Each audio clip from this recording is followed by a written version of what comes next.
sobre revelación religiosa y revelación espírita.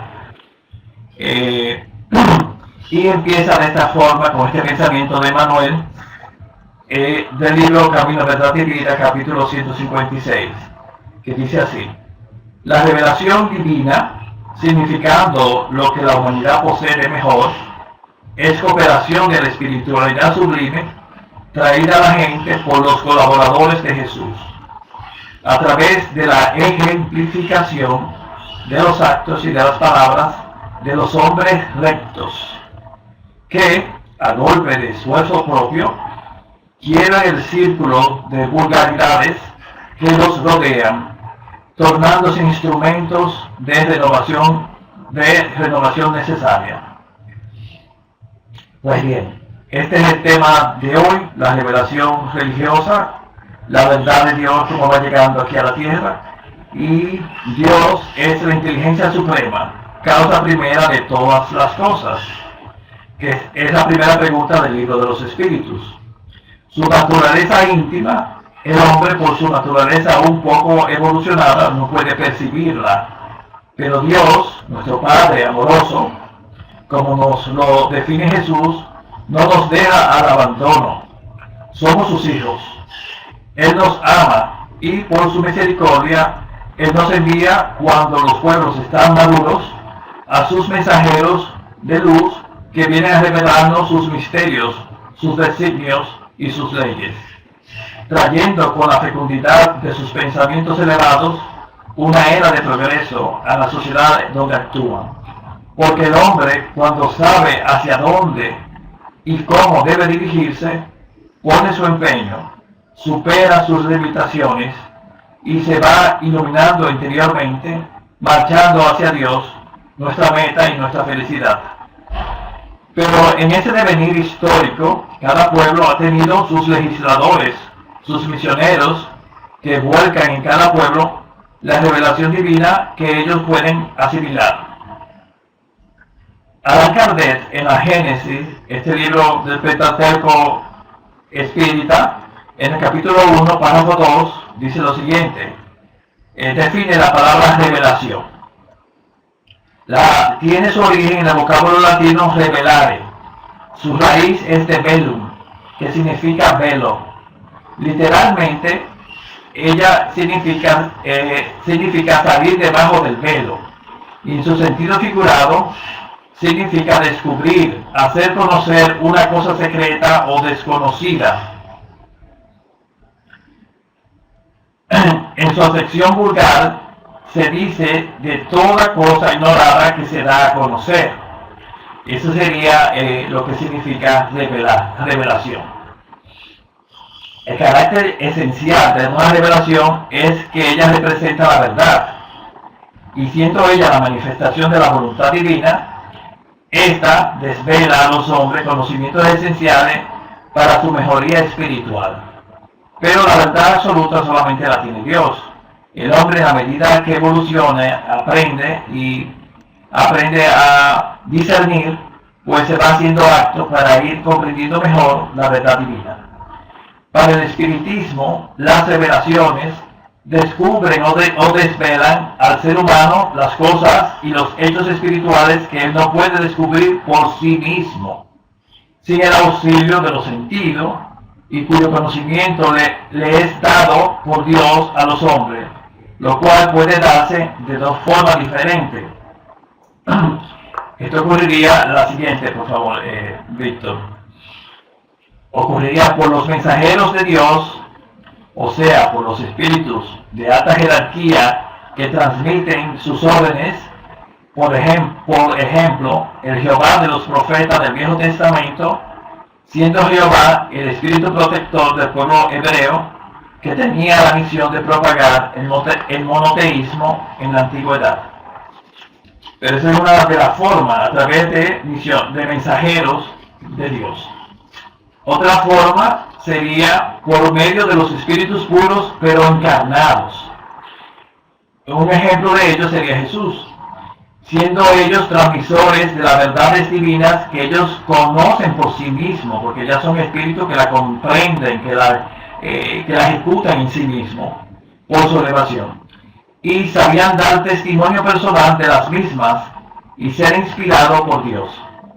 Esta es la forma más usual de revelación divina.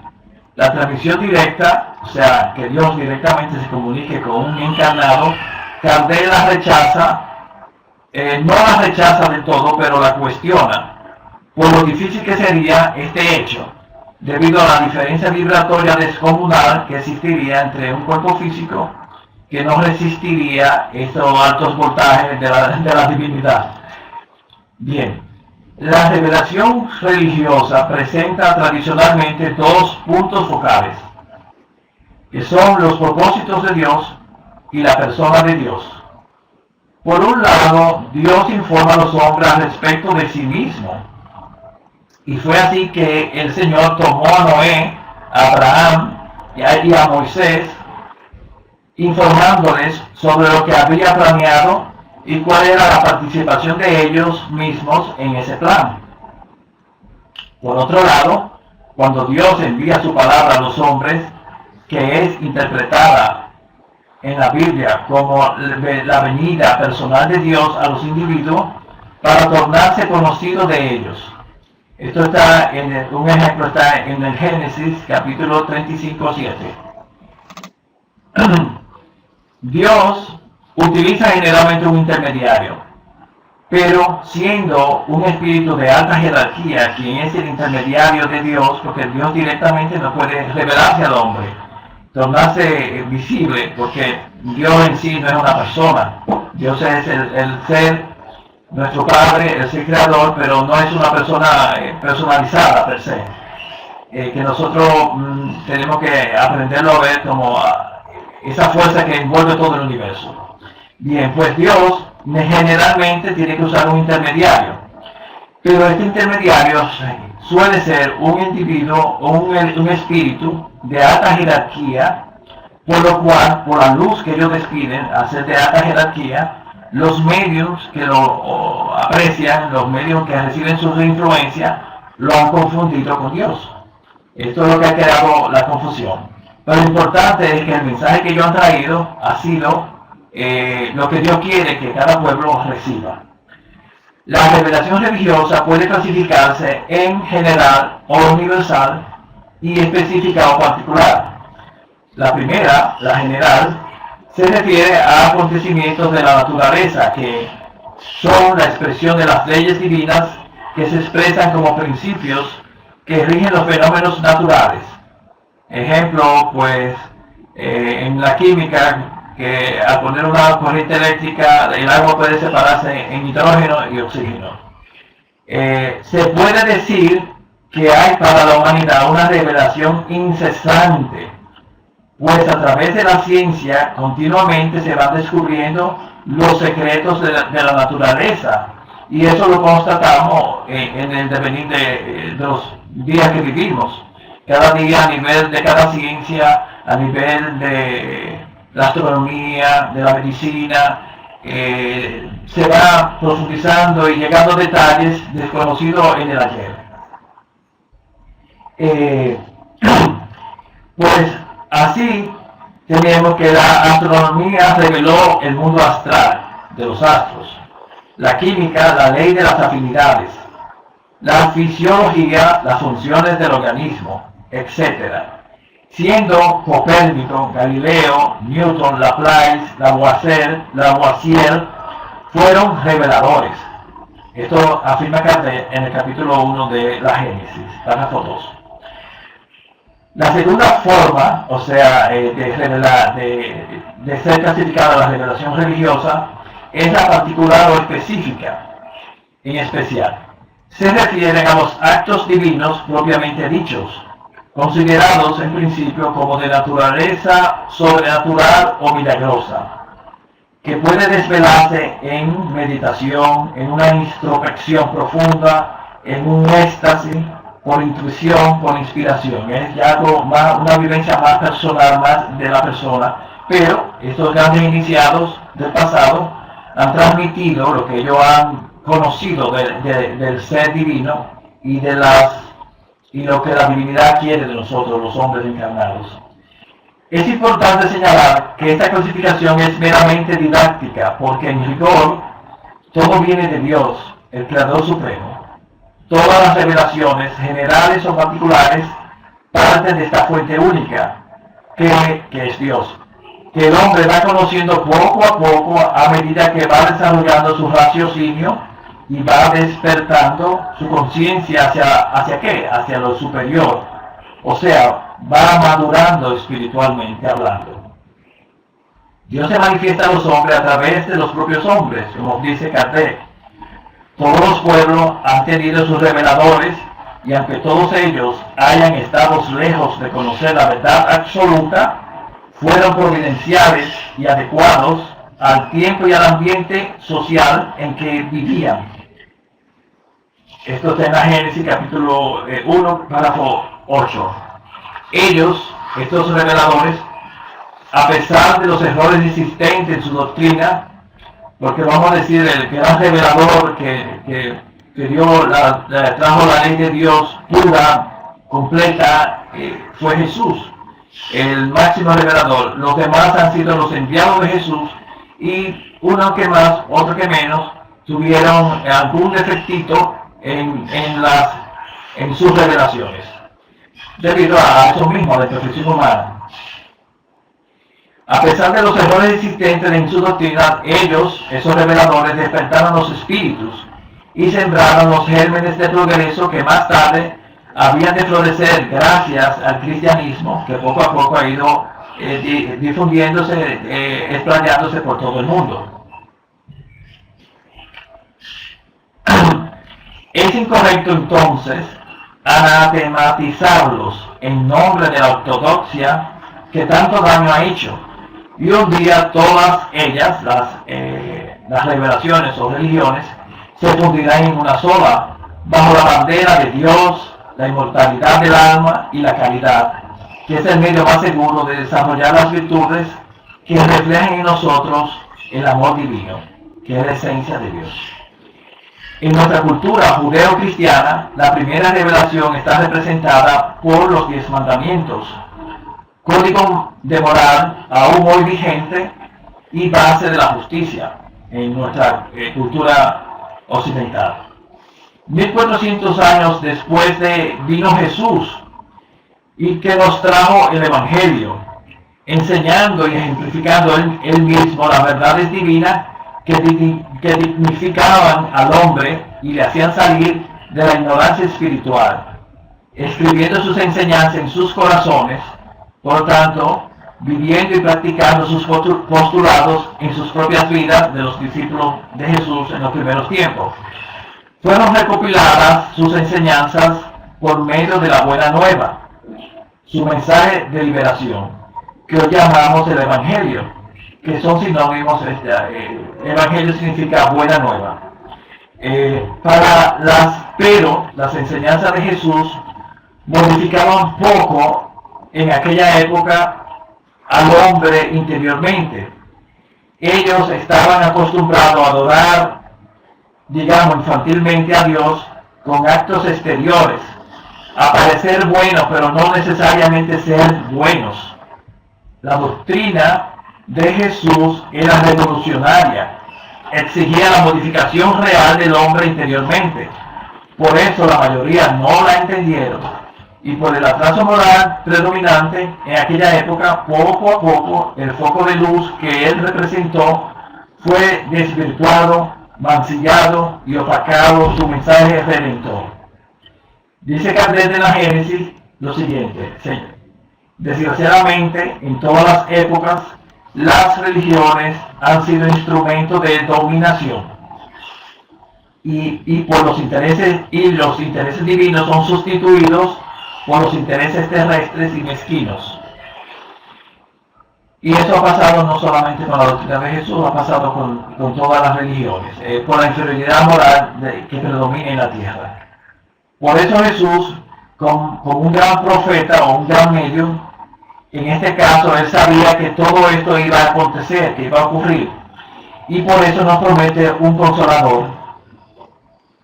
Y él dice así en Juan capítulo 14, 26: mas el Consolador, el Espíritu Santo, a quien el Padre enviará en mi nombre, Él os enseñará todas las cosas y os recordará todo lo que yo os he dicho. 18 siglos después, más tarde, de que Jesús vino a la tierra, el mismo Jesús vino a presidir el establecimiento de la tercera revelación, que representa el espiritismo o doctrina espírita, donde se rescata la esencia de sus enseñanzas. Son reveladas las leyes que rigen el intercambio con el mundo espiritual, que hasta entonces no habían sido reveladas de forma tan completa. Y surge una nueva ciencia, el espiritismo, que viene a explicar racionalmente los hechos que parecían maravillosos o milagrosos, pero que sobre todo nos traen de vuelta otra vez la vivencia moral del Evangelio. Nos plantea nuestra realidad de espíritus imperfectos, pero perfectibles, y nos invita a iluminarnos interiormente. Como revelación divina, la doctrina espírita tiene ciertas características generales y específicas que no poseen las anteriores revelaciones. Estas son, por ejemplo, no está personificada en una sola persona, es general. Jesús, Sócrates, Krishna, pues había una persona que difundió esa revelación divina, y sus discípulos y sus libros, en caso de que hayan escrito algo, pues fueron difundiendo su doctrina. En el caso de la doctrina espírita, no está personificada en Allan Kardec. Él simplemente codificó, unió la información revelada por ese mundo superior a través del espíritu de verdad que se explayó por todo el mundo. Dice el espíritu de Juana de Ángeles, doy el dato, no lo vi escrito, pero sí de una conferencia de Divaldo Pereira Franco que oí, que dice el espíritu de Juana de Ángeles, que ellos representaban, el espíritu de verdad, 1 millón de espíritus esparcidos por todo el mundo. Por eso, cuando ocurren los fenómenos, primero los fenómenos de efecto físico, para llamar la atención, estos ocurren en toda Norteamérica, en toda Europa, en Latinoamérica, en Asia, en Oceanía, en todos los lugares del mundo. Y eso representaba la vuelta de Jesús a traernos las verdades necesarias para que la humanidad ya más madura entendiese su mensaje.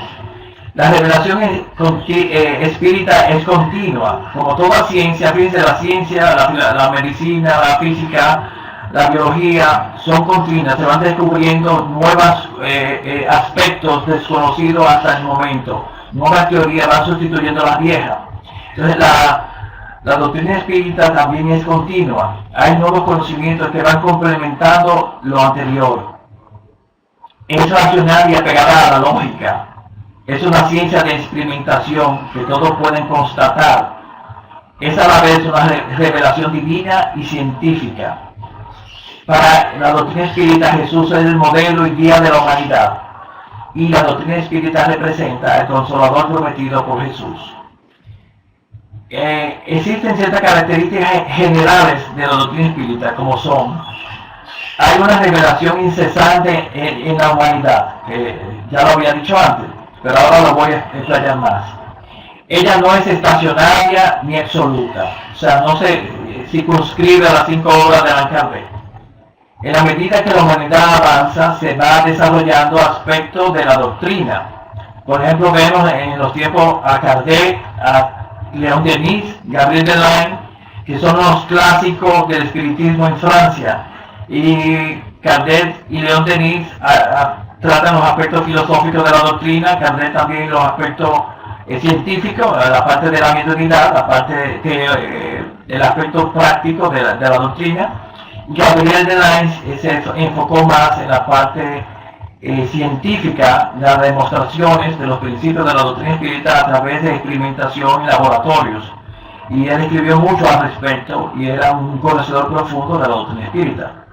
Pero hubieron otros que también investigaban y a profundidad y con mucho criterio científico, como Gustavo Gelle, Ernesto Bozano, Camille Flammarion, Alexandre Arsakov, Arthur Conan Doyle, que es el escritor de Sherlock Holmes, William Crook, que fue un científico de la Sociedad Científica de Londres, descubridor del tallo. Alfred Wallace, que junto a Darwin fueron los descubridores de la evolución de las especies.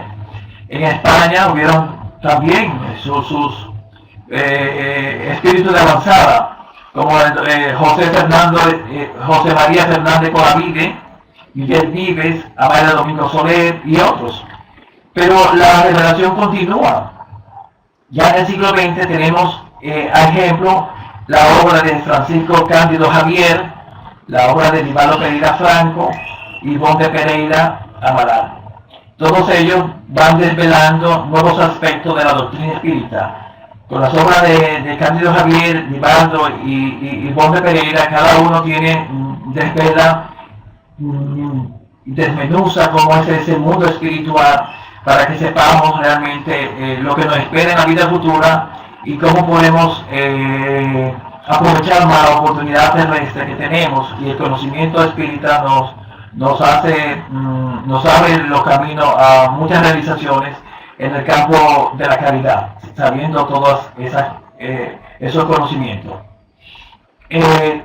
También representa la doctrina espírita verdades racionales y lógicas que son confirmadas por la ciencia y no son desmentidas por los hechos. O sea, que la doctrina espírita es una ciencia de experimentación, confirmándose sus postulados en todo el mundo. Un ejemplo es que existieron las fotos de los extras, o sea, poner una placa fotográfica y poner un medium de efecto físico para que a través de su ectoplasma salieran espíritus retratados y que se constataban que eran reales, porque estaban relacionados con alguna persona ahí presente, o del mismo medium, o la persona que retrataba. Ese hecho, pongo este ejemplo como un ejemplo. Este hecho se constató en Australia, en Estados Unidos, en Francia, en Inglaterra, siguiendo los mismos parámetros, haciendo tomando los mismos tiempos de la cámara fotográfica, se lograban los mismos hechos, y así otros. Lo que quiero decir que era una verdad científica que se puede constatar si seguimos usando el mismo método. Las revelaciones son transmitidas por espíritus esclarecidos que reencarnan con esa misión. Ejemplo, la reencarnación de Kardec, de León Denis, de Gabriel Delaine, de José María Fernández Colavida, son espíritus esclarecidos, muy esclarecidos, que vienen a reencarnar a la tierra, a traer ese empuje, esa nueva verdad que representa la doctrina espírita.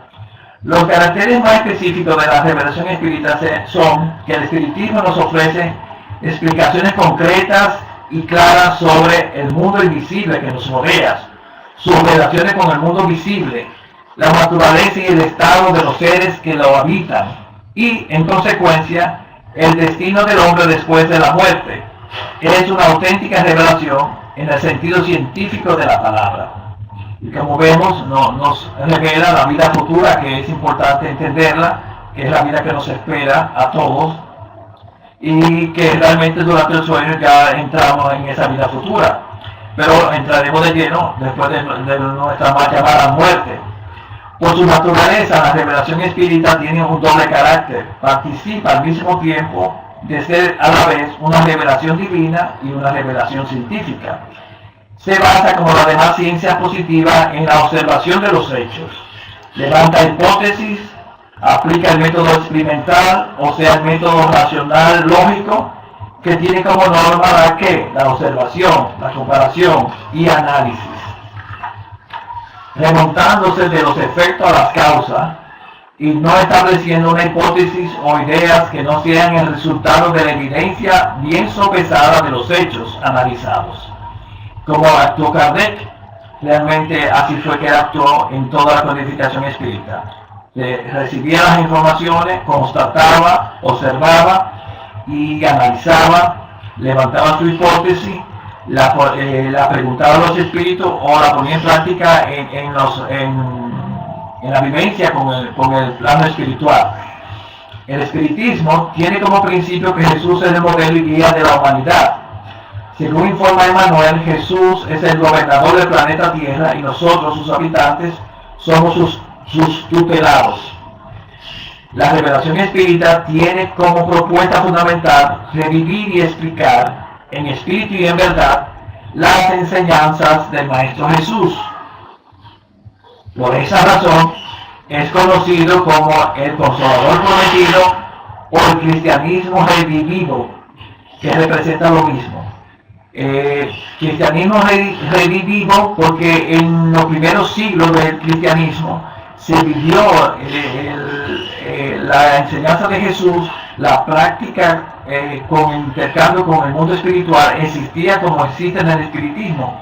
En esa época se vivió la enseñanza de Jesús como ahora se intenta vivir en la tierra con el espiritismo. Por eso es Consolador Prometido o cristianismo revivido. Ahora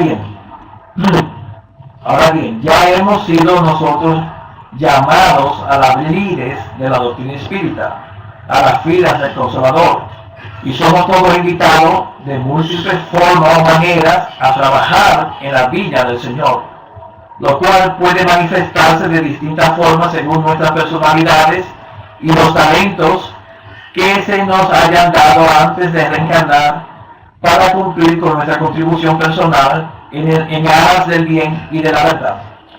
Pero, ¿qué consecuencia debe tener el conocimiento espírita en nuestras vidas? Para que no vayamos a ser como las vírgenes necias, esa es la parábola de las vírgenes sensatas y de las necias que no tuvieron preparadas para cuando vino el esposo. Despertamos, pero luego nos adormecemos con tantas distracciones de la vida moderna, la televisión, el internet, los videojuegos, las redes sociales.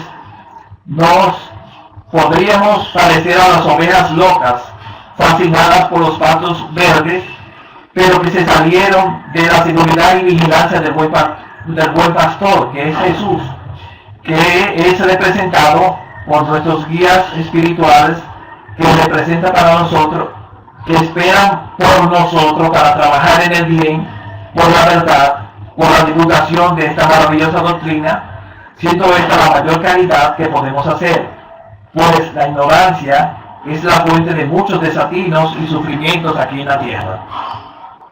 Ahora, mis hermanos, queremos hacer una reflexión sobre las cuestiones esenciales del ser que lo ofuscan y que está también expresada en el libro Doctrina Espírita para Principiantes de Luis Wood Rivas.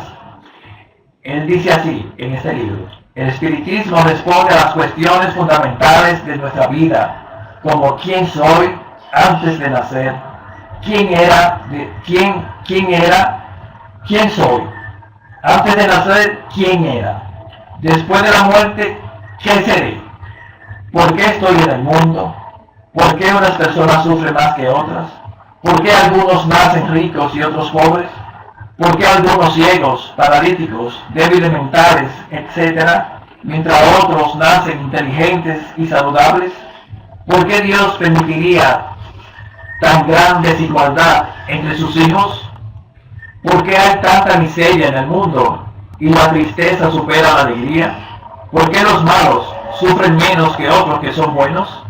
A pregunta como esta responde la doctrina espírita, porque tales son las preguntas que todos nos hacemos al contemplar tanta desigualdad y tantos desatinos y tantos destinos diferentes en la atribulada vida de nuestro planeta.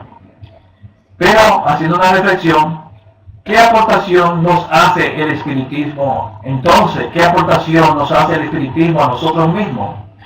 León Denis, en su libro Después de la muerte, en la quinta parte, capítulo 42, dice lo siguiente: el conocimiento del objetivo real de la existencia tiene consecuencias incalculables para el mejoramiento y elevación del hombre. Saber a dónde se va tiene por resultado el afianzar sus pasos en la vida, el imprimir a sus actos un impulso vigoroso hacia el ideal concebido. Por otro lado, el espiritismo no nos esclarece al respecto, el espiritismo no solo nos esclarece respecto a la vida espiritual y todas las consecuencias de ahí decurrentes, sino que también nos favorece las condiciones para la mejoría moral del ser humano. La moralización del ser humano tiene como base el Evangelio de Jesús. El amor, dice el espíritu de Lázaro en el Evangelio según el espiritismo, el capítulo 11 de Amar al Prójimo, párrafo 8, dice lo siguiente: el amor resume completamente la doctrina de Jesús, porque es el sentimiento por excelencia. Los sentimientos son los instintos elevados a la altura del progreso realizado. ¿La vemos? Paremos un momento. ¿De qué nos vale conocer la doctrina espírita si no sacamos provecho de ella? ¿De qué nos valdría saber una receta gourmet o saber conducir un coche si no lo ponemos en práctica? El espiritismo puede y debe ayudarnos a hacer el bien y ser más solidarios con el prójimo que vemos y que no vemos, que son los que no vemos son los desencarnados. Podemos y deberíamos de ayudar a la transformación social de la sociedad en que vivimos, o por lo menos podríamos poner paliativos a los acuciantes problemas del prójimo: pobreza física, pobreza moral por ignorancia en la mayoría de las veces, no porque haya en sí tanta perversidad, trastornos existenciales, no saber qué hacer con la vida, qué me motiva, etc., trastornos psíquicos, obsesiones, depresiones, ataques de pánico, etc., trastornos mediúnicos, con o sin obsesión, ayudar a combatir el suicidio, el materialismo que produce una exacerbación del egoísmo y la incredulidad. Uno dirá, caray, pero es una gota en un vaso de agua. Pero dice el espíritu de Fenelón la siguiente cosa: así como los corales, hay esos animalitos pequeñitos, no que sean microscópicos, pero muy pequeñitos, y ellos van, cada uno colabora y va construyendo ese coral, y ese coral va formando islas, y esas islas van formando tierra firme. Entonces dice él que ¿por qué vosotros sois el grano de arena? Pero sin granos de arena no habría montañas. Así pues, estas palabras, nosotros somos pequeños, no tengan sentido para vosotros. A cada uno su misión, a cada uno su trabajo. Así que, vamos a la obra. Cada uno de los principales axiomas del espiritismo es: fuera de la caridad no hay salvación. Dentro de nuestras posibilidades, cada uno debe ejercer esta noble virtud, despertando el amor y la compasión en el corazón. Al respecto nos dice el espíritu de Manuel: realmente la caridad expresa la perfección dentro de las manifestaciones de la criatura y dimana en sus fundamentos del amor infinito de Dios. El acto de caridad... I didn't get that. Sí. Un acto de caridad conduce así a la argamasa indestructible de la eterna perfección, compuesta de sabiduría y justicia, trabajo y solidaridad, confianza y paz. Pero nuestras realizaciones no pueden solo extenderse en sentido horizontal, o sea, hacia la vida objetiva, a lo exterior a nosotros, hacia la calidad material. Debemos también, y con más hincapié, hacer la calidad hacia lo alto, en sentido vertical, hacia lo divino, hacia los ideales superiores de la vida, que dignifican al hombre y le dan un sentido trascendental y existencial positivo, de modo que esos ideales lleven al ser a transformarse, a adquirir virtudes y a opacar el efecto, llevando al hombre a pasar por la puerta estrecha y a nacer de nuevo, como nos enseña Jesús, transformando al propio ser y así adquiriendo poco a poco los caracteres del verdadero cristiano, que nos lo describe Cardel en el capítulo 17 del Evangelio, según el Espiritismo, ser perfecto, caracteres del hombre de bien. Quiero poner un ejemplo de esto. Tengo una conocida en Centroamérica, que tenía una obra de asistencia social con niños en una guardería, en un barrio muy humilde de su ciudad. Se hacía la caridad con esos niños, se les daba la alimentación, esa persona era médico y podía asistirle y procuraba pues mucha asistencia y ayuda para ellos. Pero vamos a decir que esa es la caridad en sentido horizontal. Pero esta persona tenía ayudantes, personas que ayudaban en esta obra de caridad. Pero digamos que su error consistió en que no le dio mucha importancia en que estas personas que le ayudaban tenían que irse convirtiendo en espíritas.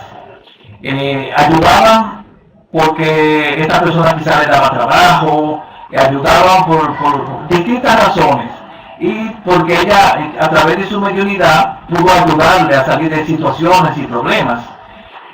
Pero vamos a decir que esa caridad esencial o primordial, que es divulgar la doctrina espírita, sembrar esa semilla en cada corazón, ella no le dio tanta importancia. Y en el devenir del tiempo de 15 años, estos ayudantes, que digo que infelizmente, pues vamos a decir, sabemos cómo las tinieblas actúan, fueron poco a poco convirtiéndose en enemigos de la obra, porque las personas que ayudaron a buscar el pan que gratuitamente los panaderos daban para la guardería, con el tiempo se fue convirtiendo trató de ir vendiendo el pan en el camino y no de que llegase a la obra. Y así las personas iban, en vez de ayudar a la obra, iban construyendo la obra. Entonces, si esa persona hubiese trabajado en los dos sentidos, en el sentido horizontal de hacer la caridad, pero al mismo tiempo la caridad en sentido vertical, de que las personas que trabajaban en la labor espírita fueran conociendo los principios espíritas, se fueran adentrando, bebiendo en sí mismos de esos conocimientos, pues probablemente la obra pudiera haber subsistido más tiempo, o haber sobrepasado, que ya hubiese desencarnado y poder seguir con el tiempo. El hecho fue que ya a los 17 años de la fundación de la guardería, esta tuvo que cerrar, por distintas razones. Pero pienso que ese fue el problema. Y me queda ese pensamiento de Juana de Ángeles, en el sentido de lo vertical y lo horizontal. Me quedó muy impreso ese pensamiento, porque un amigo tuvo una visión al respecto de la obra de esta persona, y él veía una cruz con la parte horizontal de la cruz muy bien, la madera muy diáfana, muy bella, pero la parte, el palo vertical, la madera vertical estaba corroída, como si tuviese carcoma, y estaba muy corroída. Y es el simbolismo del descuido que existió en esta obra de caridad, que fue una pena para nosotros ver esa evolución de una obra tan bella. Entonces continúo, ya estoy terminando, así que no se preocupen. Entonces, la doctrina espírita, cuando es aplicada en nosotros mismos, produce un proceso liberador de la conciencia, de nuestro inconsciente profundo, y nos libera de la culpa, de vidas pretéritas y del hoy, aligerando nuestra conciencia actual y liberando los lazos que nos ligan a entidades negativas de nuestro pasado delictuoso. Y se puede dar el fenómeno de que de un enemigo del ayer se convierta en un tu amigo y un colaborador de sus actividades en el bien de hoy. El odio es transitorio, solo el amor es eterno, y nos une y nos unirá a todos nosotros cuando apliquemos sinceramente la ley de justicia, amor y caridad. El espiritismo favorece el desarrollo de las potencias del alma, como son la voluntad, la disciplina, la concentración, la meditación, la elevación de pensamiento hacia Dios por medio de la oración sincera y ferviente, abriendo nuestros corazones hacia nuestro Padre, para que el amor divino nos vaya limpiando, transmutando de todo aquello que no refleje la luz del bien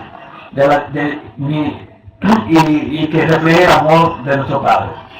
El espíritu de Anderson, por medio de la psicografía de Chico Javier, nos dice lo siguiente: el poder de la oración es nuestra fuerza. Algunos de sus frutos son la paz, la esperanza, la alegría, el amor y el coraje. La fe se revela en los actos. Como ven, el amor, el coraje, que se necesita tanto para luchar aquí en la tierra. Esto es extraído del libro Entre Hermanos de Otras Tierras, que fue psicografiado en el viaje que Chico hizo en el año 1960. De alguna forma ya lo dije, pero queremos hacer resaltar que la doctrina espírita nos hace conscientes de la gran oportunidad que representa nuestra reencarnación actual, dando mayor valor a nuestra vida, al tiempo que la providencia divina nos ha dado con esta herramienta del espiritismo y los esclarecimientos que el espiritismo nos da de una forma tan clara y tan oportuna.